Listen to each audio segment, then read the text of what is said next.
JD, welcome to my channel. Thanks for coming back. So I disassembled this pallet fork and I reassembled it, and now the screws are flat. I'll show you the edge here. So you can see the screws are now flat. They were not flat before. They were at some funky angle. So I think somebody reassembled the pallet fork backwards, and that's why the watch would not run. So I'm going to try to reassemble this watch and see if I can make it run. Alright, I'm not going to do a lot of talking here. I just need to reassemble this movement here, and then I got to tweak the tweak the twincing.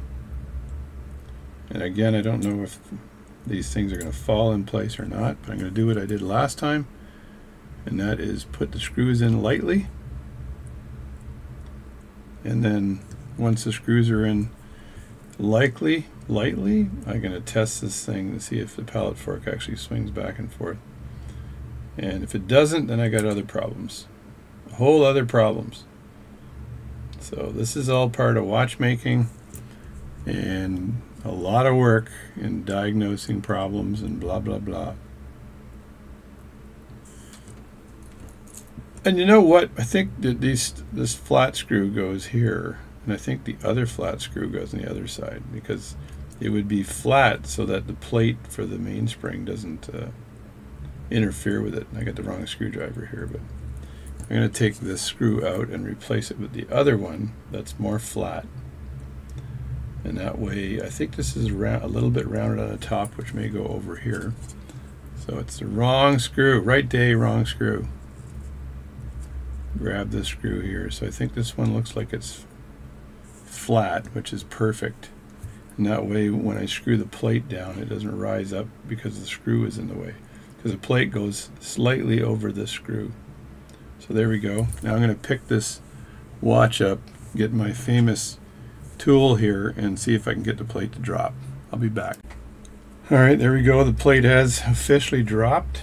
It only took a few seconds. I remember back when I started doing watch repair how long it took for me to poke those friggin' pivots to get them lined up properly. It took forever. So I'm doing a lot of watch videos today. I apologize unless you're enjoying them. So keep you company tonight and watch these videos and enjoy the humor. Oh yeah. Oh yeah. So Clint Eastwood is getting pretty friggin' old. So I got to take the Rodico out like I did last time. And I'm hoping I got the jewels in the right direction,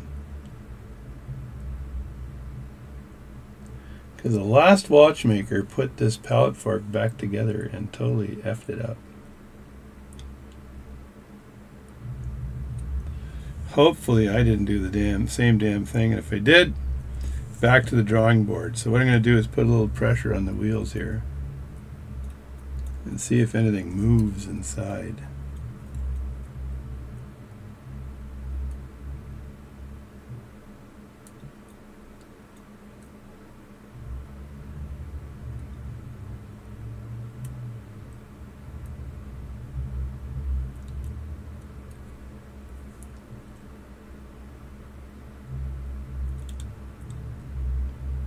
I'm checking things out. I don't like the escapement. It doesn't seem to be as free as I'd want it to be.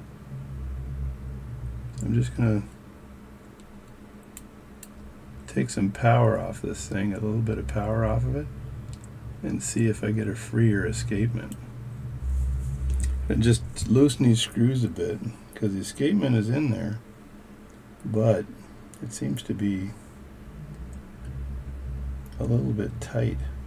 I'm just going to loosen this up just a bit and see if that makes a big difference. Yeah, there, it does make a difference. That is weird. And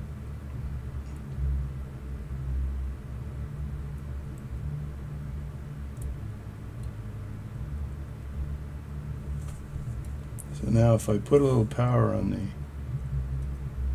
the mainspring here,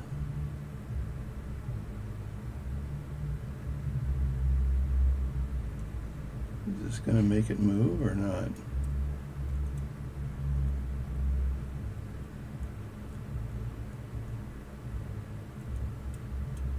Feels like it wants to, but isn't. Amazing. God, these little watches are finicky, I'm telling you.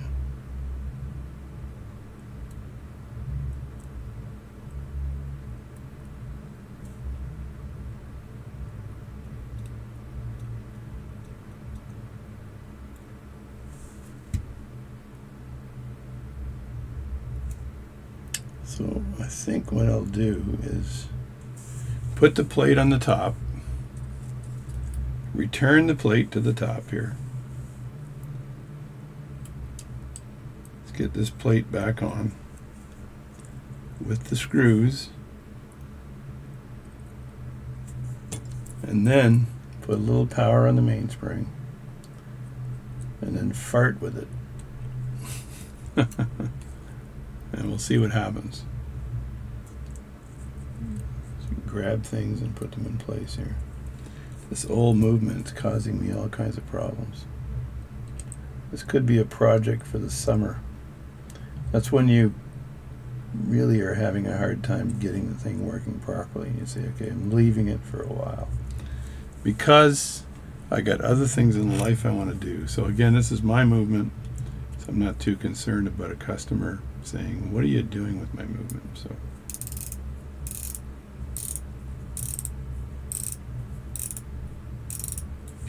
it's winding nicely, but it's this darn pallet fork.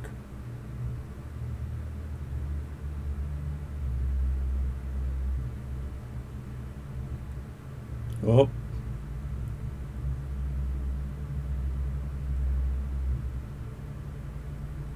I could feel a little bit of pressure going back and forth now. There it's snapping. Ever so slightly.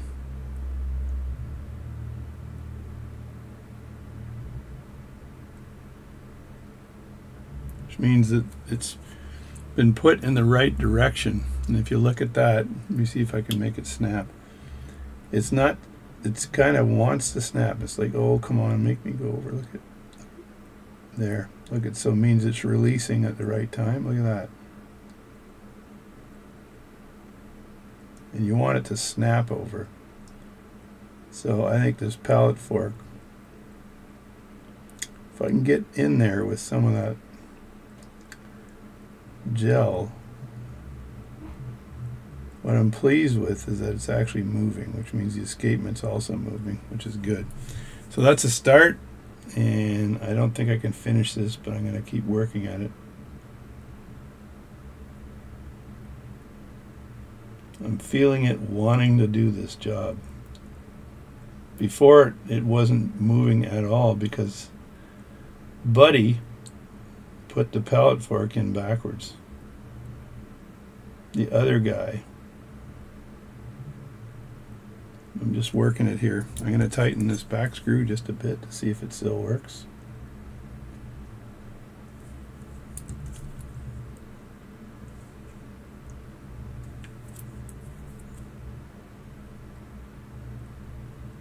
No, it doesn't. See, some friction there somewhere, and I don't know where it is. So it might be with the jewel or something, because when I screw this thing down, it doesn't like it.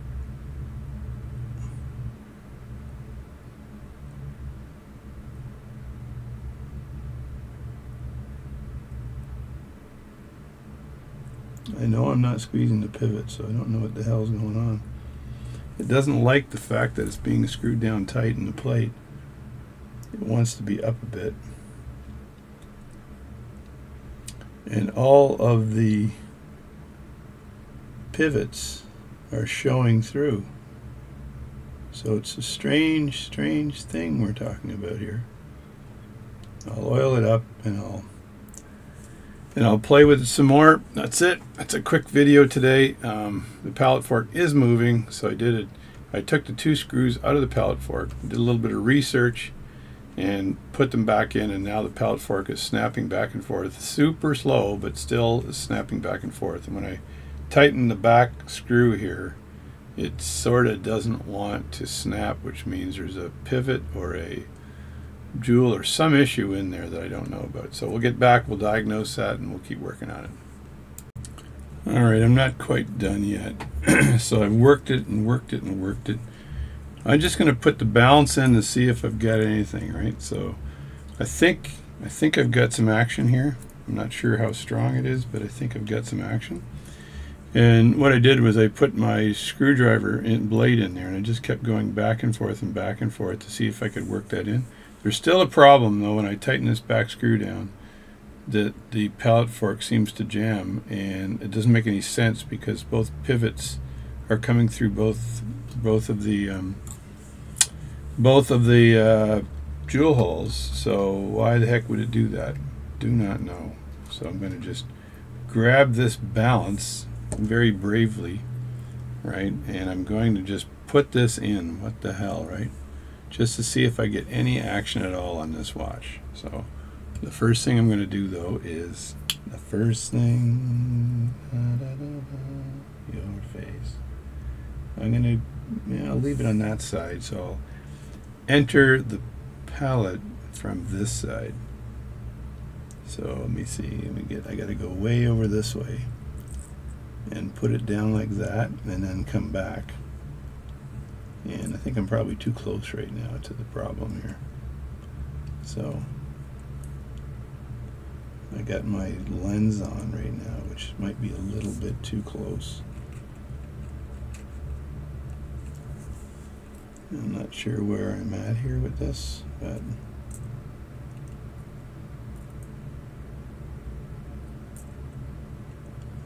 seems like I'm over banking. Just take this out for a second and pull it up. Where is that thing? There it is there. So I'm going to enter it from this side now and then pull it over. Maybe that'll work. Again, I don't see a boatload of power coming to the am I over banking again? Yeah, I am. See how that goes? Bump, bump, bump, bump. That's over banking. And I know that it's not on the right side, which is terrible. The heck? What the heck, folks? Why am I the king of overbanking? I don't normally do this. Yeah, the pallet fork is on this side, so I got to bring it around this way.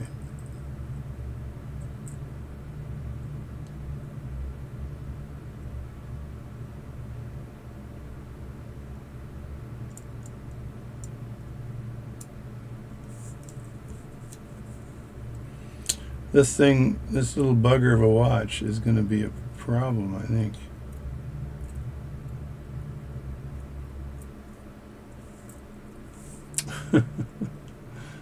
Oh yeah, fun in the sun, folks. Maybe that's why the guy gave it to me, because he knew it would never work.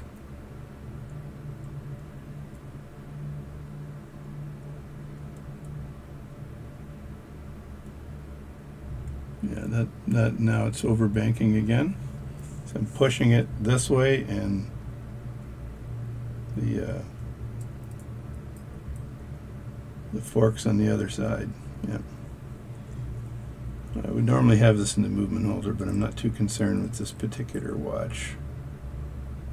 So I'm just going to slide it back again and see if I can find home.